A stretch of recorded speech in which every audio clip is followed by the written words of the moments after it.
My wife's accident led me to the hospital, where another man was already registered as her husband. When I walked into that room and saw who it was, my entire world collapsed. 2 years of lies. And what he tried to do with my son was the final straw. My name is Nash Turner.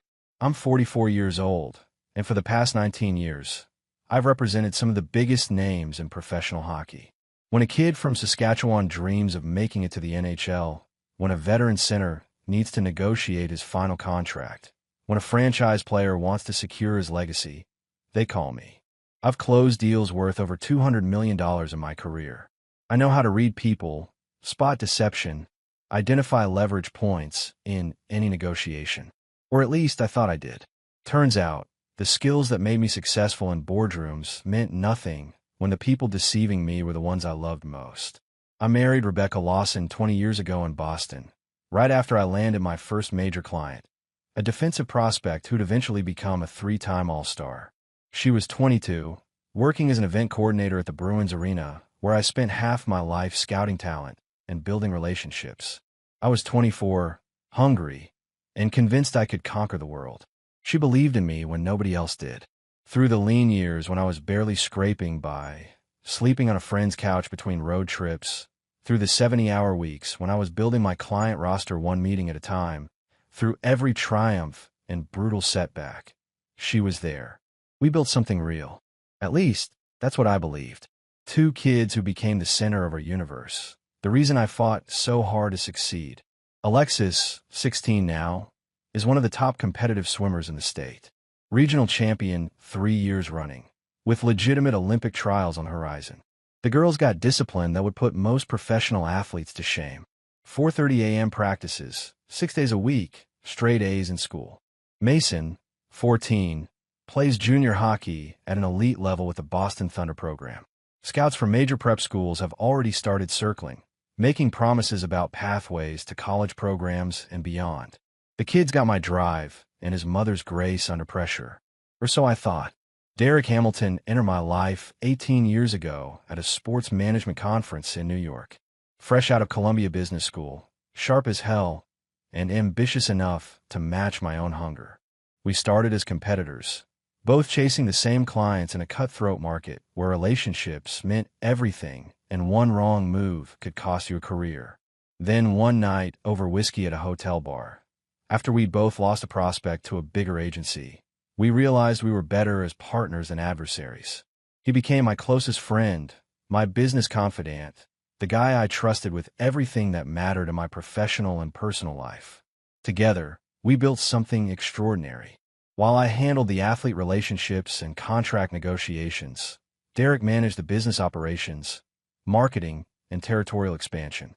We opened offices in 5 cities: Boston, New York, Toronto, Chicago, and Detroit.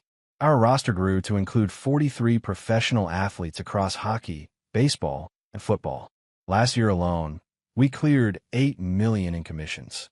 The business I'd started in a cramped apartment with nothing but determination and a cell phone had become one of the most respected agencies in sports. 3 weeks ago, I closed the biggest deal of my career, a 7-year, $90 million contract for Connor Hayes, the league's premier goaltender and a client I'd represented since his draft day 8 years earlier. Rebecca threw a celebration dinner at our home in Brookline.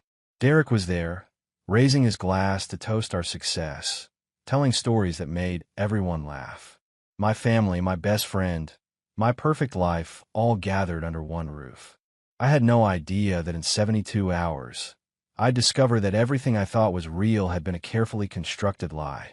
It started with a phone call on a Tuesday night. I was in my home office in Brookline, reviewing contract proposals for a defenseman entering free agency. The kind of work that required complete focus. One misplaced clause could cost a client millions. Rebecca had mentioned something about meeting her book club. The 3rd time that week she'd had evening plans. I'd barely registered it, too buried in work to notice the pattern. My phone lit up at 9:47 p.m. Unknown number. Boston area code. I almost let it go to voicemail. Mr. Turner, a woman's voice asked when I answered. Professional. Careful. This is Massachusetts General Hospital. Your wife was brought in about an hour ago. There's been an accident. The words hit me like a physical blow. What happened? I demanded, already grabbing my keys. How bad is it? She's stable, the nurse said, which should have been reassuring, but somehow wasn't. A car accident on Starro Drive. She's conscious and asking for you. I made the drive to Mass General in 12 minutes, parking illegally and not caring. My mind was racing through worst-case scenarios, imagining injuries, surgeries, life-altering damage. Rebecca was 42 and healthy. This couldn't be serious. It couldn't be. The emergency department was the usual chaos. Fluorescent lights, antiseptic smell, people in various states of crisis. I approached the desk, my heart hammering. "I'm Nash Turner," I told the woman at the reception. My wife Rebecca was brought in. "Car accident." She typed on her computer, frowning slightly. "Rebecca Turner?" "Yes," I said impatiently. "Where is she?" The woman's frown deepened. "Sir, I'm showing that someone's already checked in as her husband. He's with her now in exam room 4. Everything stopped. The noise of the emergency room faded to a distant hum. "What did you just say?" "There's already someone registered as her spouse," she repeated, looking uncomfortable now. "A Mr. Hamilton. He arrived with her in the ambulance." Derek. Derek was here. Derek had come in the ambulance with my wife. Derek was registered as her husband. I didn't ask permission. I walked past the desk, ignoring the nurse calling after me, following the signs to the exam rooms. Room 4. The door was partially open. I stopped in the doorway. Rebecca was on the exam table, a bandage on her forehead, her left arm in a temporary sling. She looked shaken, but not seriously hurt. And sitting in the chair beside her bed, holding her right hand with an intimacy that made my stomach turn, was Derek Hamilton, my best friend, my business partner, the man I trusted with everything. They didn't see me at first. Rebecca was saying something, her voice low and urgent. Derek was leaning close, speaking quietly in response. Then Rebecca's eyes shifted toward the door and met mine. The color drained from her face. "Nash," she breathed. Derek's head snapped around. For one frozen moment, none of us moved. Then Derek stood slowly, releasing Rebecca's hand. "Nash, listen." "Get out," I said. My voice was calm, dangerously calm. "Get the hell away from my wife." "Nash, please," Rebecca said, tears forming. "Let me explain." "How long?" I asked, still in that same cold voice. I looked at Derek. "How long have you been sleeping with my wife?"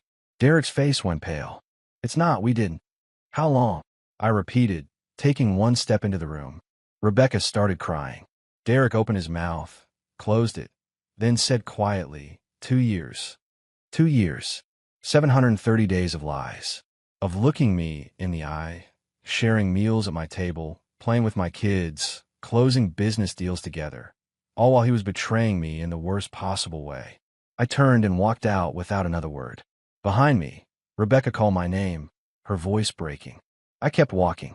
Through the emergency room, through the automatic doors, into the parking lot. I got in my car and sat there, hands on the wheel, staring at nothing. My phone started buzzing almost immediately. "Rebecca."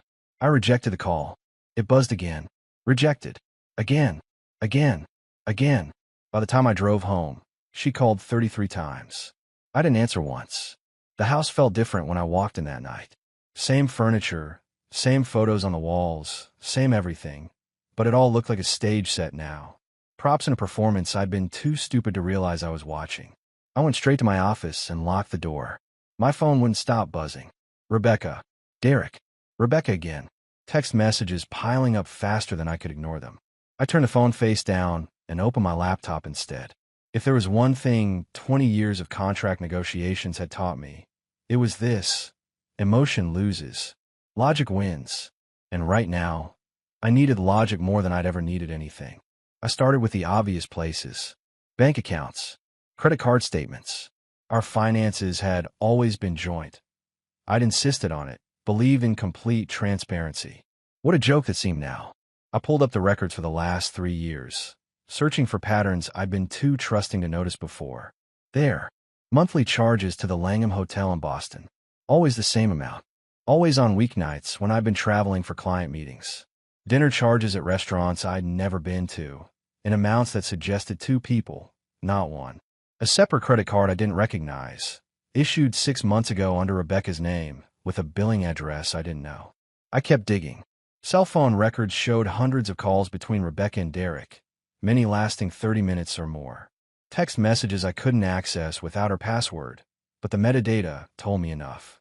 Late-night exchanges, early morning communications, a pattern of contact that went far beyond friendship or even my business partnership with Derek. Around 2 in the morning, I heard the front door open. Rebecca's footsteps in the hallway, slow and hesitant. She tried my office door, found it locked. "Nash," she said through the door, her voice hoarse from crying. "Please, we need to talk about this." I didn't answer, didn't move, just kept scrolling through the evidence of my own blindness. "I know you're in there," she continued. "I can see the light under the door. Please, just listen to me for 5 minutes. Let me explain how this happened. How this happened. As if betrayal was something that just occurred, like weather. Not a choice made every single day for 2 years. "Nash, I love you," she said, and I almost laughed at the absurdity. "What I did with Derek, it doesn't change what we have. What we built together. Our family, our kids, our life. That's real. That matters." I opened the door, so suddenly she stumbled back. "You want to know what matters?" I asked, my voice cold and level. "Alexis has Olympic trials in 8 months. Mason has showcase tournaments that college scouts attend. That matters. You and Derek destroying their family because you couldn't keep your vows? That's not love. That's selfish. It wasn't supposed to be like this," Rebecca said, tears streaming down her face. "It started as just, we didn't plan it. Derek was there when you were always traveling, and I was lonely, and don't." I cut her off. "Don't you dare blame my work. I was building something for this family, for our future, while you were doing what, exactly? Building a future with my best friend." She flinched. "Are you going to tell the kids?" "Eventually. When I decide how." I stepped back into my office. "Right now, I'm going to document every lie you've told, every dollar you spent on your affair, every night you claimed you were somewhere you weren't. And then I'm going to make sure you understand what consequences actually look like." "What does that mean?" she whispered. "It means I'm calling Jordan Keller in the morning." Jordan was the best divorce attorney in Massachusetts, known for dismantling marriages with surgical precision.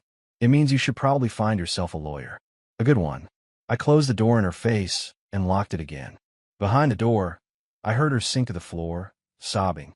Part of me, a very small part that still remembered who we used to be, wanted to comfort her. The rest of me, the part that was already calculating next moves and strategic positions, felt nothing but cold clarity. My phone lit up again. This time was Derek. I answered. "Nash, please," he started immediately. "Let me come over. Let me explain. Did you fund Mason's hockey program fees last season?" I asked. Silence. "Then what?" "Answer the question. Did you pay the $15,000 for Mason's elite program when I was closing the Anderson deal in Toronto?" "Yes," Derek admitted. "But Nash, I was trying to help. Helping would have been telling me you needed to back away from my wife," I said. "Instead, you bought access to my family while you were sleeping with my wife. Do you understand how sociopathic that is?" "I never wanted to hurt you," Derek said, his voice strained. "You already have," I replied. "Now I'm going to return the favor. Every client we share, I'm calling them personally. Every business connection you think is yours, I'm reminding them who actually built those relationships.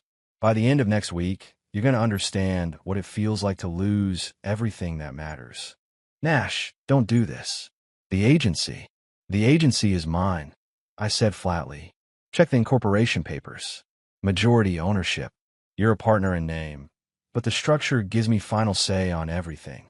And my final say is you're out." I hung up, blocked his number. Then I started making a list of everyone I needed to call, every move I needed to make, every piece of the life I'd built that needed to be protected from the people who tried to destroy it. By the time the sun came up, I had a plan. I didn't sleep. Couldn't. Instead, I sat at my desk, drinking coffee that had gone cold hours ago, building my case the way I'd built my career, methodically, ruthlessly, without mercy. By 7 a.m., I had 3 years of financial records organized, a timeline of Rebecca and Derek's affair documented, and a list of 18 attorneys, consultants, and investigators I needed to contact. Jordan Keller answered on the second ring. "Nash Turner," he said, voice rough from sleep. "This is either very good news or very bad news, and given the time, I'm guessing bad." How fast can you file divorce papers? I asked. Jordan had been through 2 divorces himself, built a career on understanding betrayal. Give me the overview. I laid it out in 5 minutes. The affair, the hospital revelation, the evidence I'd already compiled. Jordan listened without interrupting, and I could practically hear him calculating strategy. You want to go scorched earth or strategic? He asked when I finished. What's the difference? Scorched earth means we make this public, painful, and expensive for everyone involved, Jordan explained. We drag out every detail in court, maximize her humiliation, use the kids as leverage. Strategic means we move fast, hit hard where it counts legally, and minimize collateral damage to your children. I thought of Alexis, 16, and swimming 6 days a week with Olympic dreams. Mason, 14, and finally finding his confidence on the ice. Strategic. But I want full custody, and I want it ironclad. Infidelity alone won't get you full custody in Massachusetts, Jordan said. We need more. Financial impropriety, endangerment, pattern of neglect. I've got the financial impropriety, I interrupted. Unknown credit card, separate bank account, hotel charges, all funded by withdrawals from our joint accounts without my knowledge. That's a start. What else? I pulled up the calendar I'd been reconstructing. She's missed 17 of Alexis's swim meets in the past 2 years. Missed 9 of Mason's games. School conferences, parent-teacher meetings, medical appointments. Derek was more present in their lives than she was these past 6 months. Can you prove that? School attendance logs, meet registries, medical office records. I confirmed. I've already started collecting them. Jordan was quiet for a moment. Then, you've been busy. How are you holding up? I'm functional, I said, which wasn't really an answer. Can we win this? With what you're telling me? Yes. But Nash, it's going to get ugly. She'll fight back, claim you were an absent workaholic, probably paint Derek as an emotional support system you failed to provide. Are you prepared for that? What I'm prepared for, I said carefully, is making sure my kids understand that their mother made choices. Deliberate, repeated choices. I won't let her rewrite this as some story about a neglected wife. Fair enough. I'll have papers drawn up by end of business today, Jordan said. One more thing. Your business partnership with this Derek character. That's going to be complicated. Already handled. I'm majority owner. The agreement gives me unilateral authority to remove partners, and I documented his breach of fiduciary duty last night. He used company resources and time for personal affairs. Literally. He's done. You work fast when you're motivated. I'm highly motivated. After hanging up with Jordan, I called my office manager, Patricia. She'd been with me since the beginning, knew every detail of how the agency operated. Patricia, I need you to do something for me and not ask questions. How bad is it? She asked immediately. Bad enough that Derek Hamilton will no longer be part of this agency effective today. I need you to change all system passwords, revoke his access to client files, and prepare a notification for our entire roster that he's no longer authorized to represent them or speak on behalf of Turner Sports Management. Nash, what happened? He violated the trust of this company, I said, which was technically true. I'll explain more later, but right now I need you to lock him out of everything. Can you do that? Give me 2 hours, Patricia said. What about his clients? Every client he brought in came through my connections initially, I said. I'll be calling each of them personally to explain the transition and assure them of continued representation. This is about Rebecca, isn't it? Patricia asked quietly. I closed my eyes. How long have you known? I didn't know for certain until this moment, she admitted. But I suspected. Small things. The way she called looking for you when Derek had just said you were traveling. How they'd both be unavailable at the same times. I'm sorry, Nash. I should have said something. No, I said. That wasn't your responsibility. Just tell me now. Whatever you need. By 9 a.m., Derek was locked out of every system. By 10, I'd spoken to 12 of our top clients, reassuring them of business continuity and subtly suggesting that Derek's departure was for ethical reasons without specifying details. By 11, Rebecca had left 4 more messages that I hadn't listened to. At noon, my daughter called. Dad, Alexis's voice was tight. Why is Mom crying in her room? What's going on? This was the moment I'd been dreading. Come home after practice, I told her. Bring your brother. We need to have a family meeting. Dad, you're scaring me. I know, sweetheart. But I need you to trust me, okay? Just come home. We'll talk then. She hesitated. Is this about you and Mom? Smart kid. Too smart to lie to. Yes, I admitted. But we'll discuss it together, all of us. I promise. When she hung up, I stood in my office window, looking out at the life I'd built in Brookline. Big house in a good neighborhood, successful business, beautiful family. Or what had appeared to be a beautiful family. The facade had fallen away, revealing something rotten underneath. My phone buzzed. A text from Jordan. Papers ready. Meet at my office at 3. I texted back. See you then. 3 more hours before I made it official. 3 more hours before everything changed irreversibly. I spent them preparing what I'd say to my kids, how I'd explain that their mother had betrayed us all, how I'd convince them that we'd survive this intact. Because we would survive. I make damn sure of that. Alexis arrived home first, still in her practice suit with a jacket thrown over it. Her hair was pulled back tight, chlorine smell mixing with anxiety as she walked into the living room where I'd been waiting. Mason came in 15 minutes later, hockey bag slung over his shoulder, confusion written all over his face. Where's Mom? Alexis asked, looking around. Upstairs, I said. She'll stay there for now. This conversation is between us first. Mason dropped into a chair. Dad, what's going on? You're freaking us out. I'd rehearsed this moment a dozen times, but now that it was here, the words felt inadequate. How do you tell your kids that their family is broken? That the 2 people who were supposed to show them what commitment looks like had failed spectacularly? Your mother and I are getting divorced, I said directly. No point softening it. I filed papers this afternoon. Alexis's face went white. Mason just stared at me, mouth slightly open. But why? Alexis whispered. You guys seem fine. You don't even fight that much. We weren't fine, I said. Your mother has been having an affair. For 2 years. With Derek Hamilton. The silence that followed was crushing. Alexis looked like I'd slapped her. Mason's hands clenched into fists. Uncle Derek. Mason finally said, his voice breaking. That's not. Dad, that can't be true. I wish it wasn't. I told him. But last night your mother was in a car accident. When I got to the hospital, Derek was there, registered as her husband. That's how I found out. Alexis started crying, quiet tears streaming down her face. How long have you known? Since last night. I spent today gathering evidence, talking to lawyers, making sure we're protected legally and financially. Does Derek have kids? Mason asked suddenly, his voice hard. Does his wife know? Derek isn't married, I said.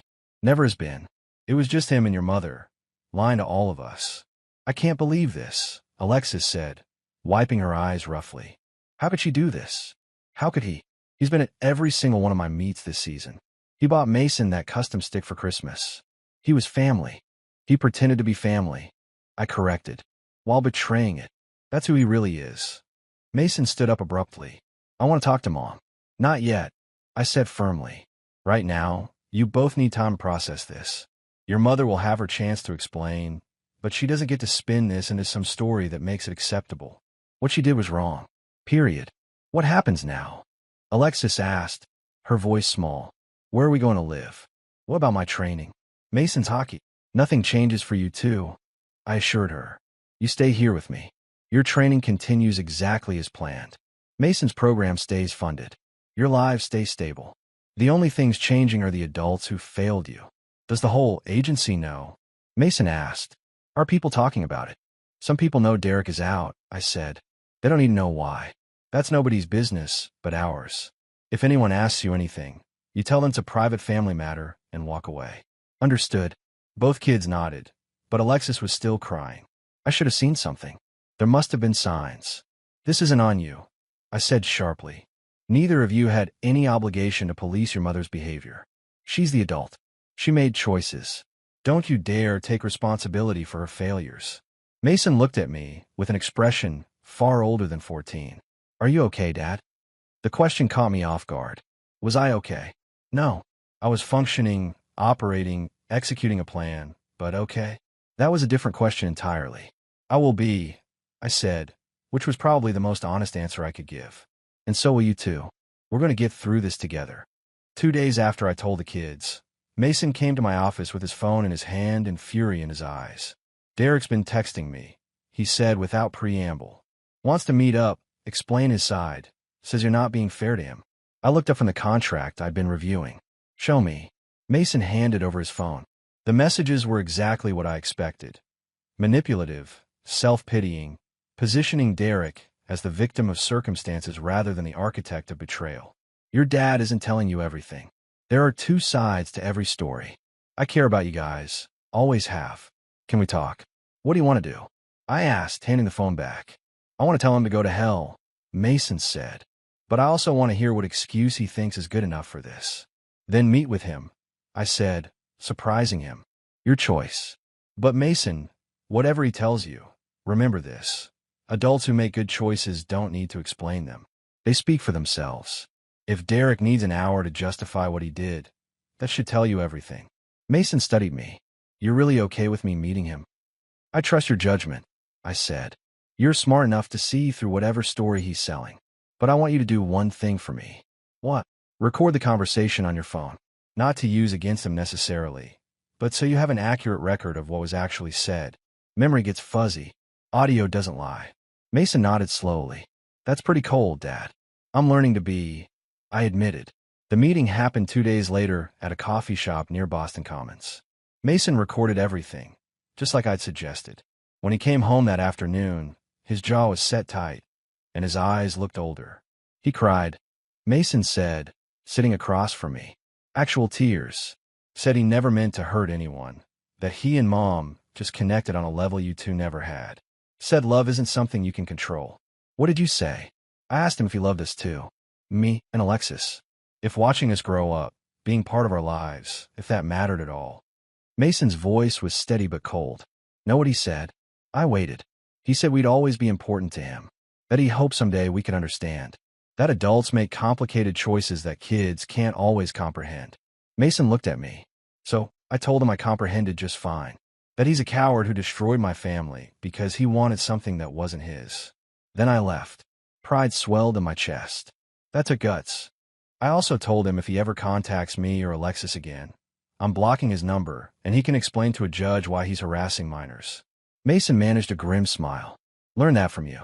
Documentation. Evidence. Always protect yourself. Smart kid. Derek asked about you. Mason added. Wanted to know if you were planning to destroy his reputation completely, or if there was room for negotiation. What did you tell him? That you don't negotiate with people who betray you. That you finish what you start. Mason paused.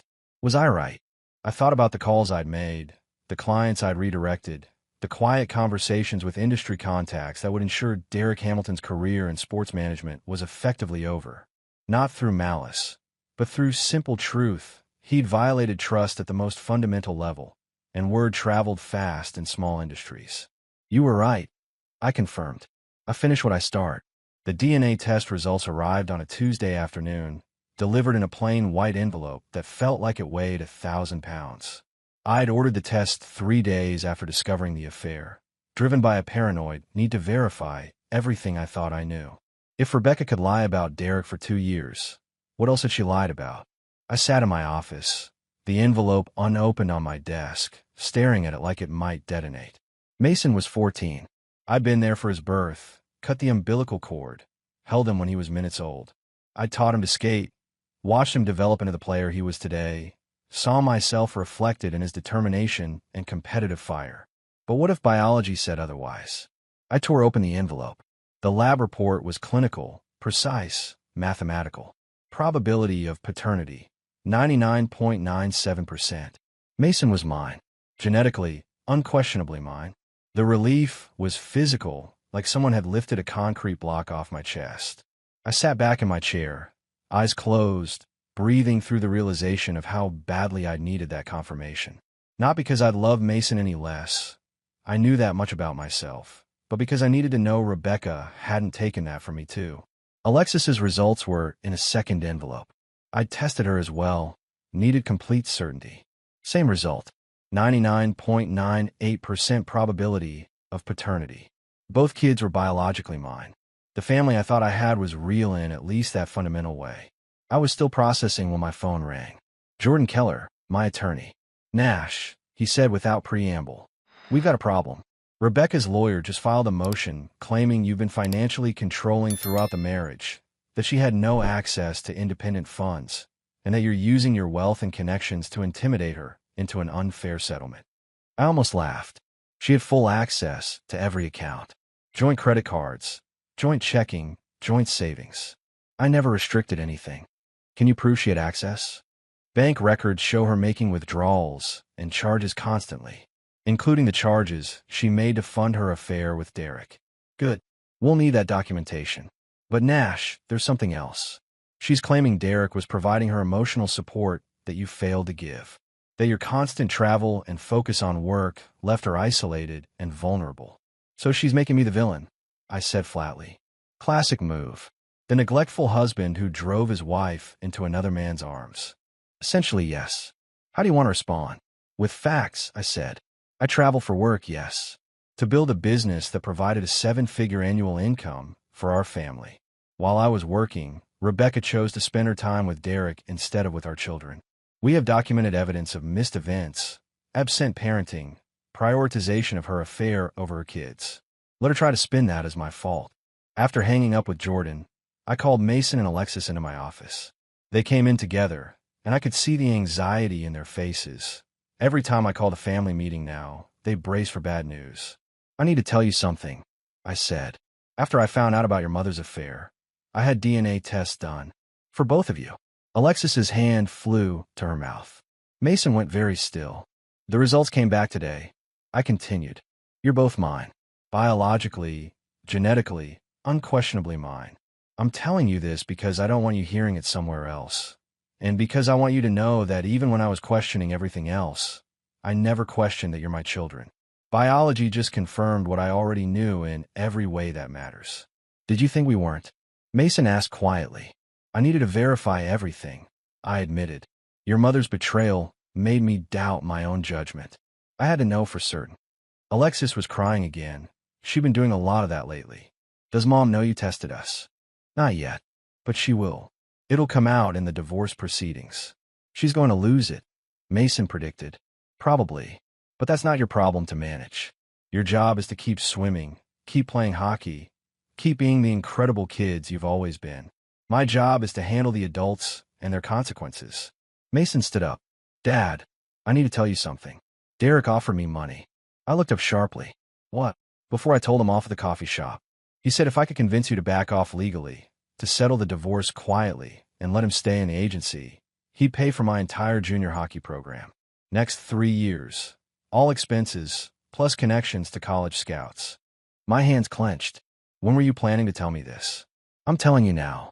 I turned him down, told him to shove his money. But Dad, he was trying to buy me. Use me as leverage against you.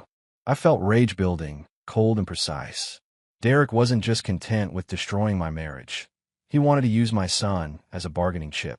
That crossed a line I hadn't even known existed. Thank you for telling me, I said, keeping my voice level. And thank you for having the integrity to refuse him. Learned it from you, Mason said simply. After they left, I called Jordan back. Add attempted bribery of a minor to our documentation. Derek Hamilton just made this personal in a whole new way. 2 weeks into the divorce proceedings, I got a call from an unexpected source. Trevor Hutchins, CEO of Paramount Sports Group, the largest sports management agency on the East Coast. We'd competed for clients over the years, maintained professional respect, but never friendship. Nash, Trevor said when I answered. I heard about your situation. Derek Hamilton's departure from your agency. I wanted to reach out personally. I'm listening, I said cautiously. I'm prepared to make you an offer. Senior Vice President position at Paramount. Base salary of $800,000 plus performance bonuses that could double that. You bring your client roster, your reputation, your expertise. We provide infrastructure, resources, and a clean break from everything associated with your former partner. $800,000, more than I was currently making, with none of the overhead or liability. It was a lifeline, professionally and financially. A way to completely separate from Derek, to rebuild under a different banner. What about my current agency? I asked. Sell it, dissolve it, or let it collapse. I don't care about the structure, Nash. I care about you. You're one of the best negotiators in the business, and you're currently in a position where starting fresh might be appealing. He wasn't wrong. Every time I walked into my Boston office, I saw Derek's empty workspace, remembered the partnership we'd built, felt the sting of betrayal. Maybe a clean break was exactly what I needed. I need time to think about it, I said. Of course. But Nash, this offer expires in 2 weeks. I've got other candidates if you pass. After hanging up, I sat with the decision. Taking Trevor's offer meant admitting Derek had damaged my agency beyond repair.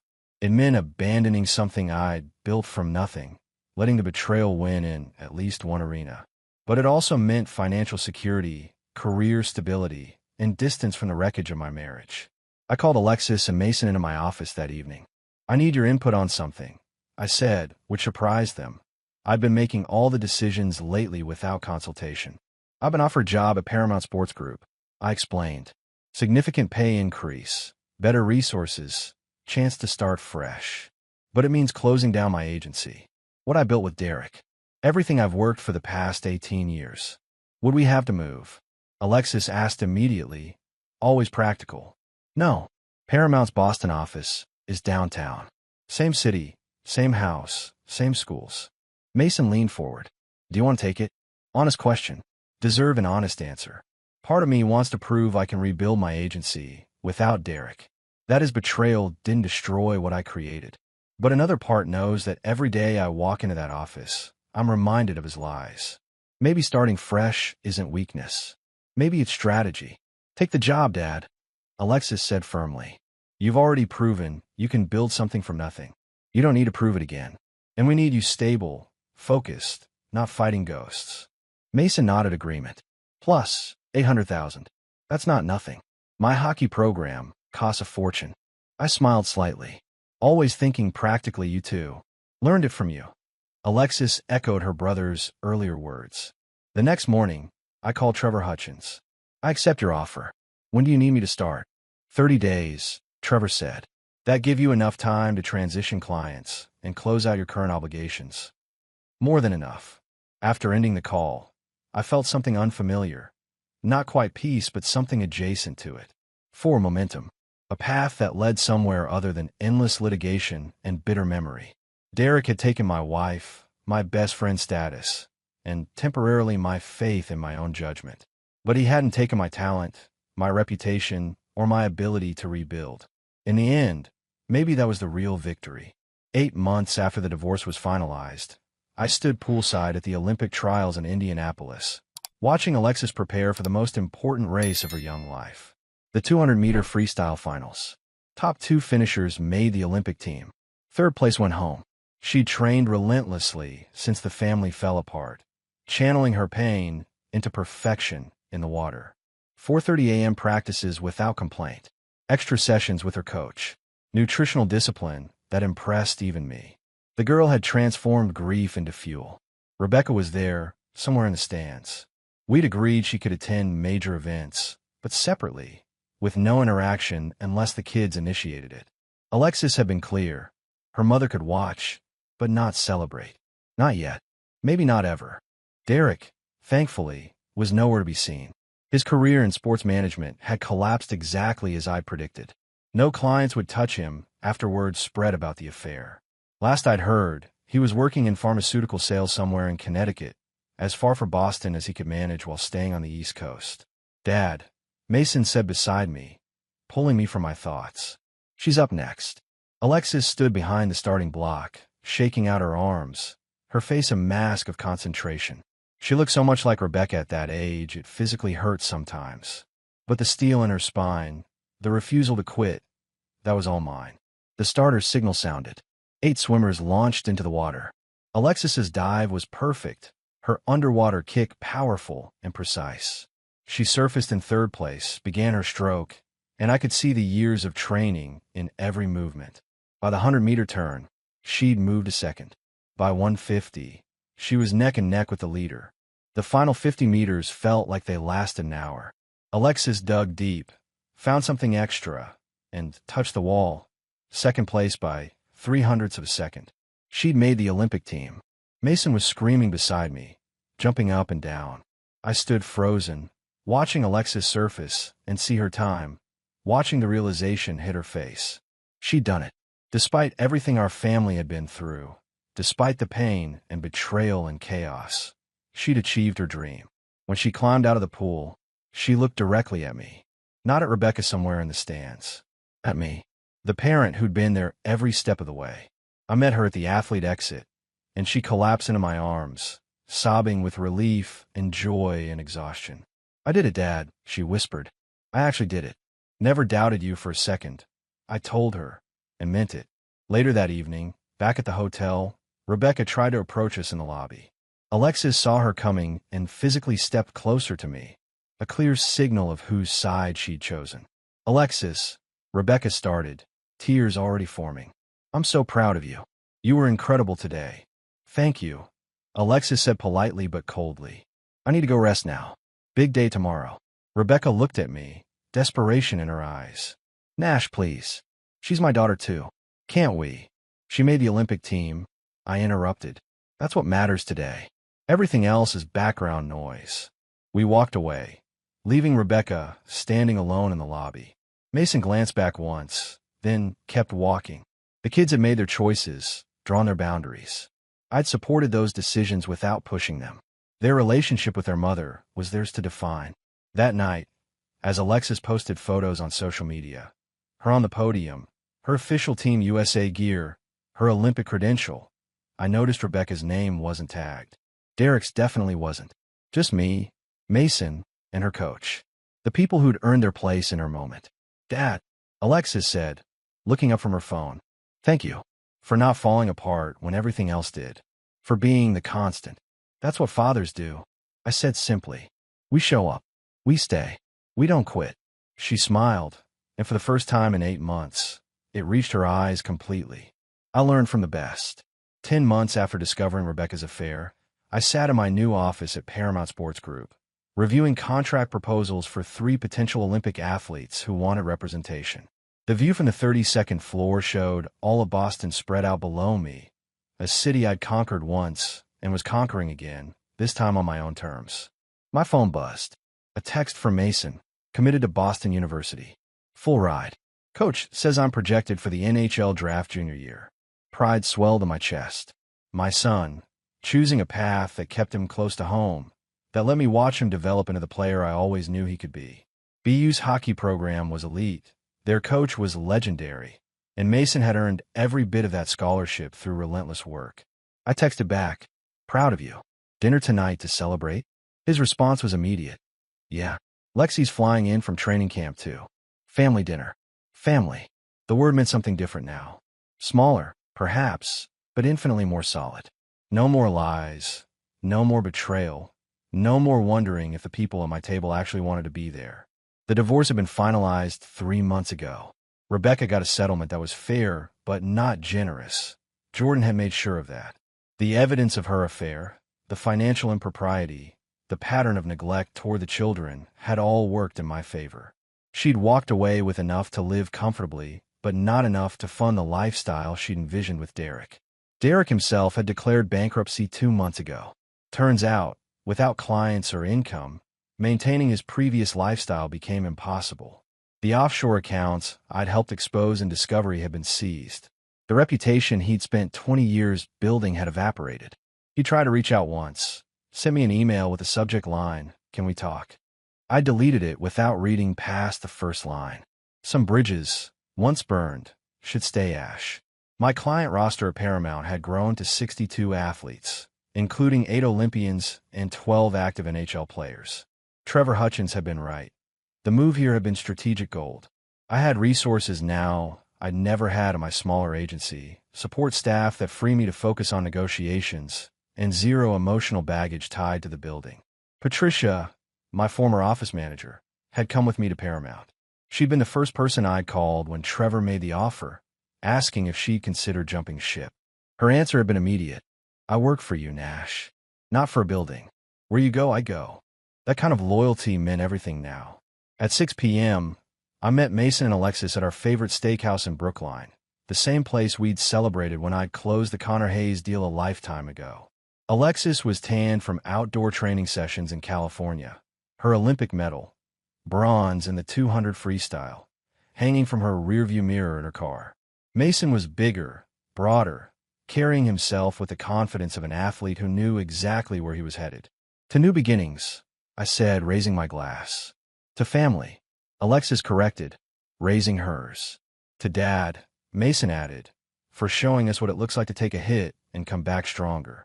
We clinked glasses, and I looked at my children, both thriving, both resilient, both proof that good parenting could overcome almost anything.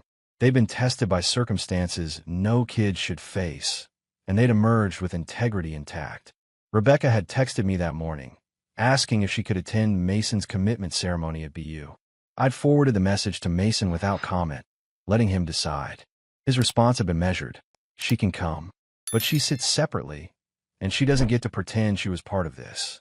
That was growth, not forgiveness, necessarily, but acknowledgement that she existed, that maybe, eventually, there could be some form of relationship rebuilt.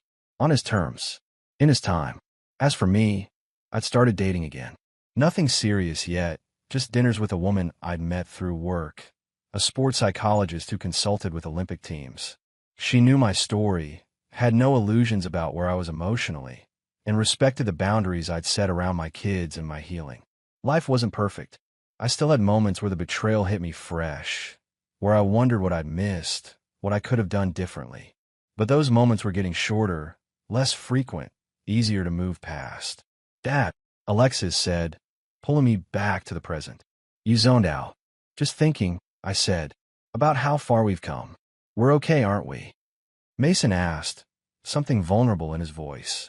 Like actually okay? I looked at both of them, these remarkable young people who'd survived their parents' failures and emerged stronger. Yeah, I said, we're actually okay. Better than okay. We're solid. And we were. Not the family I'd planned, not the life I'd envisioned, but something real, something tested, something that had survived fire and come out tempered steel. That was more than enough. It was everything that mattered.